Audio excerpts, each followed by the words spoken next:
Yo, what's up, guys?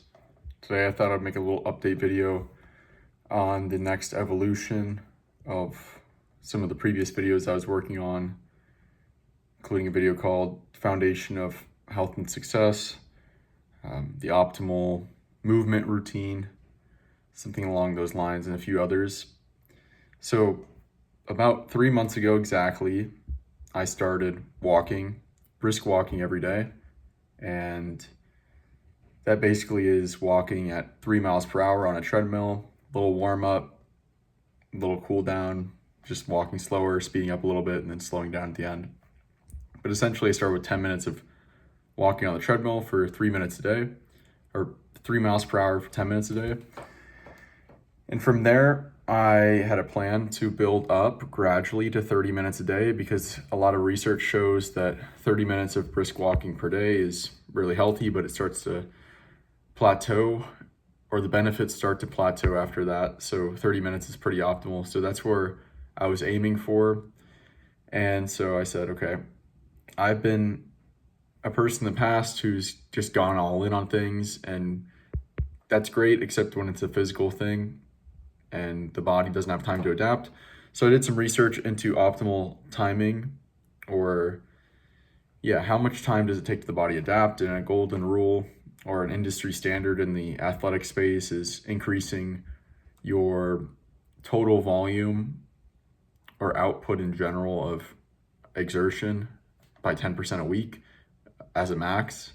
Any more than 10%, your body can have trouble adapting. So 10% to the ceiling. I said, okay, that's where I'll start, and built out a little plan to get up to 30 minutes over the course of 12 weeks.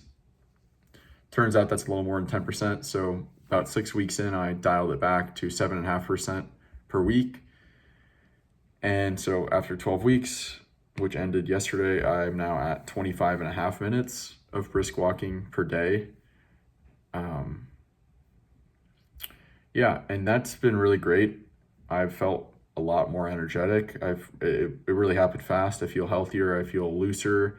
My knees, my joints, my feet feel like they feel normal now, but I remember they felt stiffer, and I felt them like loosen up as the weeks went on. So that's I've built up now the walking as a foundation. I've kind of put the mass there, and now I'm starting to manipulate it and reshape that, what I've already started to form. And now, instead of walking on a treadmill and brisk walking, I've actually transitioned to walking outside now that it's spring. And I've done a decent amount of research and just things in the past I know is getting morning light is really important.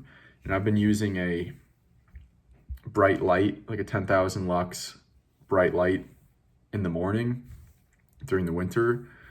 But it turns out that that takes like a long time. You need to sit in front of that thing like 10 to 30 to 50 minutes, I believe, to really get the full circadian tuning of your body being like, okay, it is daytime.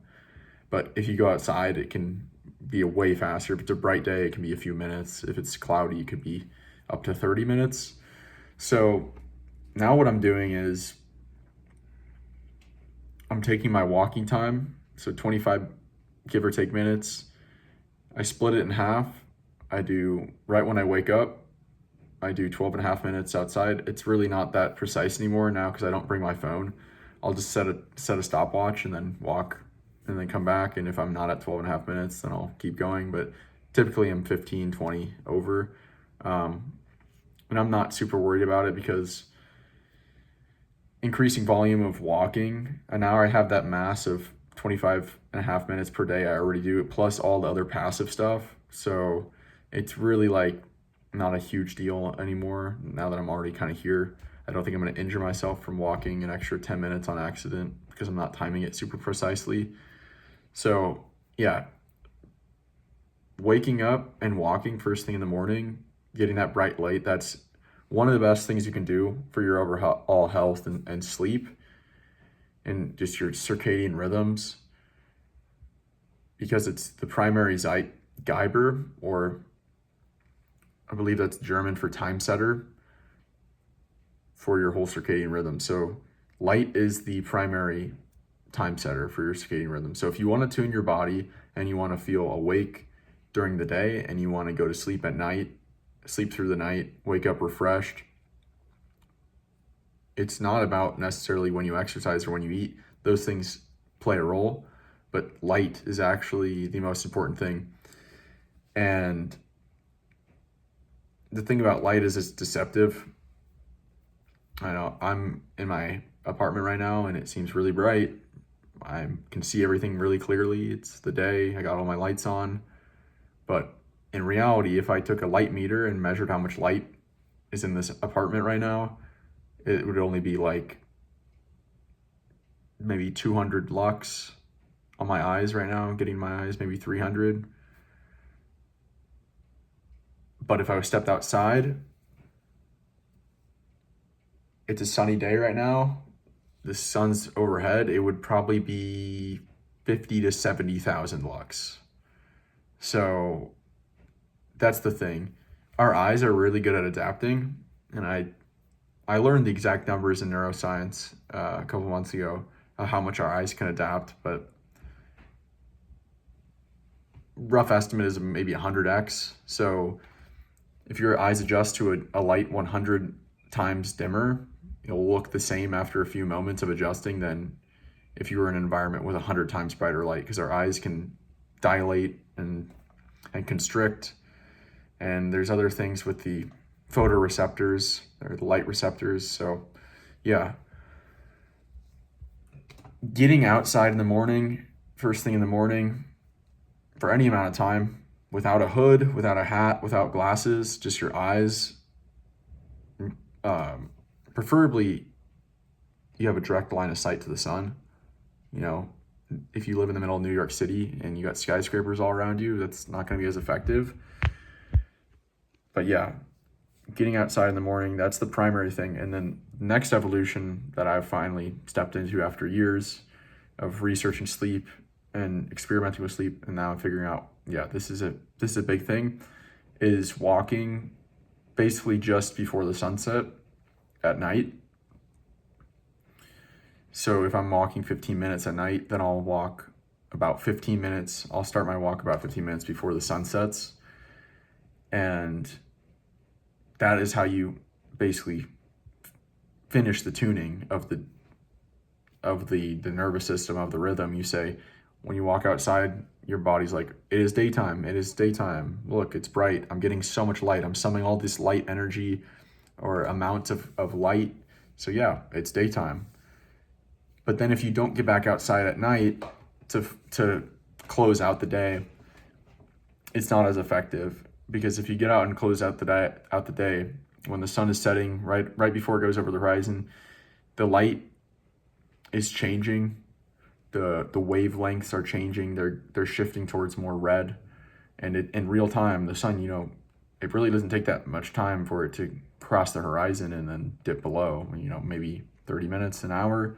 So during that time, our bodies have learned that, okay, the day is now ending when these light wavelengths are changing at this rate or something around those wavelengths. So yeah, I've started now walking right when I wake up and then walking right before sunset. I plan to do this probably the rest of my life. Like, there's really no reason I wouldn't, other than living somewhere like here that has winters. So I'd like to get somewhere that has sun all year round, that I can walk outside all year round without, face coverings and hats and hoods and stuff to keep warm. Because yeah, light is the primary time setter, and if you do it in the morning and at sunset, your body's gonna get really in tune, and it's gonna start being able to predict how the day, what season it is, how the day is going, how long the day lasts, how to optimize your timing of all these metabolic and metabolic processes. So yeah, optimal times for walking. If you're gonna walk, the best time to walk is outside after you wake up, Second best time is to walk outside during, basically right before sunset. And that, if you do that, I'm pretty confident you'll get the best sleep of your life in a short amount of time. And you'll feel way more energized during the day. You know, just the movement alone, I started getting more energy. I used to need it. Last semester, I needed a nap, or I almost felt like I needed a nap every day. Like I'd get tired and groggy around 2, 3, 4, 5. I haven't had that in a while. I don't know the last time I napped. It's been months. Maybe that was just the movement alone. But yeah, that's what I'm doing. I also started eating my first meal right after that walk, which is the secondary Zeitgeber time setter, and a really light meal just to get the metabolic processes awake and saying it's daytime. And yeah, maybe I'll talk about that more in the future, but yeah, light and how your body intakes light is a huge factor on how your life is. And we're focused so much on food and diet and the microplastics and the lack of nutrients and the ultra processing and the chemicals in food. Yeah, food's pretty bad. It can be unhealthy, if you eat a bunch of ultra processed food. But I'm starting to think through my own research and my own personal experience that sleep and exercise are actually way more powerful than diet.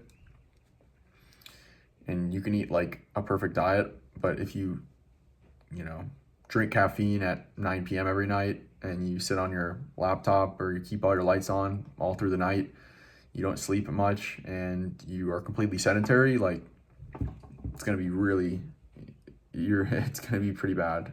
You're going to have a pretty miserable time. But if you just eat decently well and you move a decent amount, that's good. That'll get you pretty far. But maybe what we've not even been focused on at all, something as intangible as light, is as critical, or if not more critical, than diet or even exercise.